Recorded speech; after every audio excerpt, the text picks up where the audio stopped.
I think I agree with most of the challenges. Vaccines and vaccination has been probably so far the most important application of immunology. There's no other medical intervention that has saved hundreds of millions of lives during the last 100 years, like vaccines. So it is an important, very important achievement of immunology, and has already achieved a great result, which is the ability to eliminate most of the diseases that used to affect children. Today, the children that live, basically are born today, they are free for most of the diseases that were there 100 years ago. There are still two diseases that would not be conquered by vaccination in children yet. One is meningococcal meningitis due to meningococcus B, and the other one is due to respiratory syncytial virus, or RSV.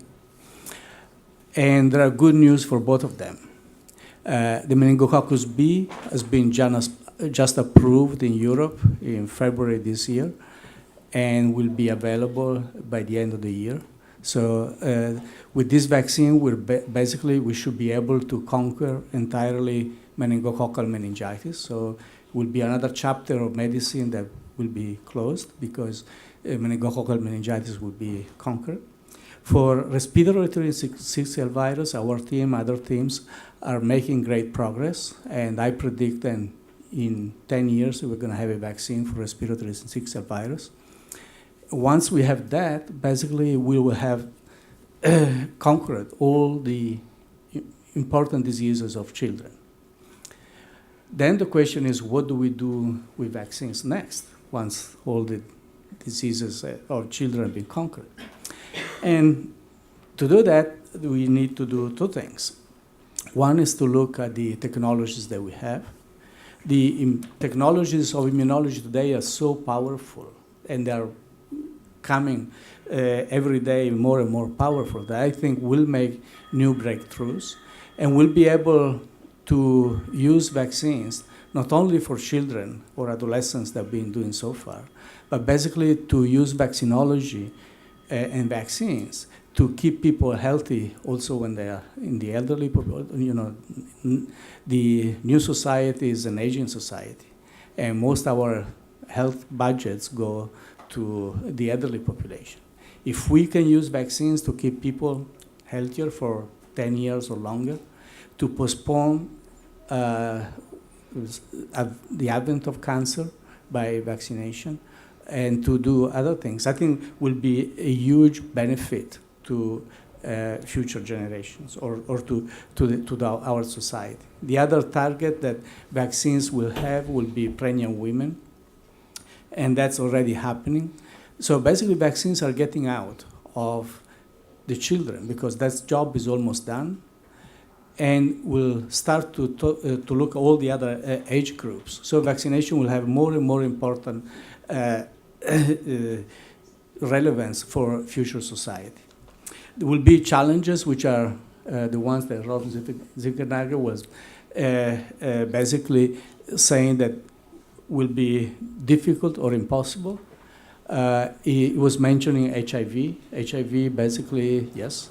We are now making progress in the last 30 years, very little. So there is no vaccine that's going to be available in the next 10 years for sure, although we continue trying. For influenza, I believe Rolf is right. We'll never make universal vaccine, but there's great improvements in influenza vaccination. For instance, one result has been achieved a year ago is that the influenza vaccination in the infants in the first 3 years of life is the conventional vaccination we have today is very poorly effective. It's like 40-50% effective. And this vaccine, in fact, in Italy or other European countries is not recommended in infants. In the United States, they recommend, but the usage is 30-40% because it's not that effective. But we've been using an adjuvant. added to the vaccine. And now the vaccine becomes 86-90% effective. So you can use modern tools to improve the vaccination of influenza. So I think the dream of making a vaccine is going to conquer all the influenza will not happen, but we're going to get better and safer vaccines for the things we have today. In the long term, may be able to conquer HIV. I share a lot of the doubts, but I never say no. There are always science, always make progress. We know what we can make today, but maybe tomorrow we could. We've eliminated 2 terrible diseases from the planet with vaccines. One is smallpox of humans, and the other is rinderpest of cattle. Now, you might think that rinderpest, a cattle disease, is not that important, but it affects the economic well-being of large numbers of people in very poor countries. Rinderpest is very closely related to measles virus. They diverged about 1,000 years ago, we believe. We could eliminate measles from the planet with vaccination, but we have a problem in that some young parents who have never seen these diseases like whooping cough, measles, and so forth, are rejecting vaccination for their children. And this is giving us regular outbreaks of measles and regular outbreaks of whooping cough.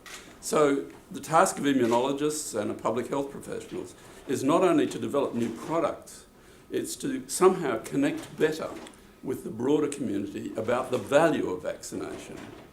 And we have a real problem because we have celebrities like Oprah, for instance, in the United States, aligned against vaccinations.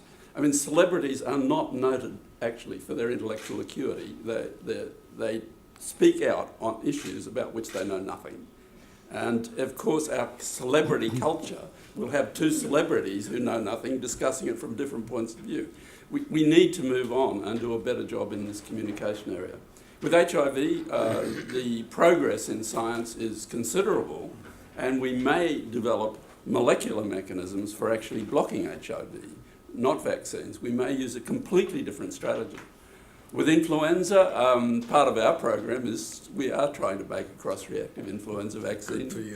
We think we may be able to get to a vaccination model that ameliorates the disease but doesn't block it completely, using the type of approaches working through cell-mediated immunity. That may be feasible, and we're currently doing an enormous screen in Asia, Australia, and so forth, finding what we call conserved epitopes, that is, bits in the influenza virus that are common to all influenza viruses.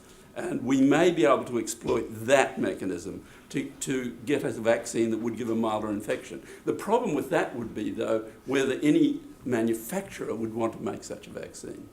I think the regulatory authorities might be prepared to look at it, but whether they would want to make it. So what we're looking at is a constantly evolving situation. The scientists need to be talking to the public health people, and we need to be talking much better to the broader community, and that is probably our biggest challenge.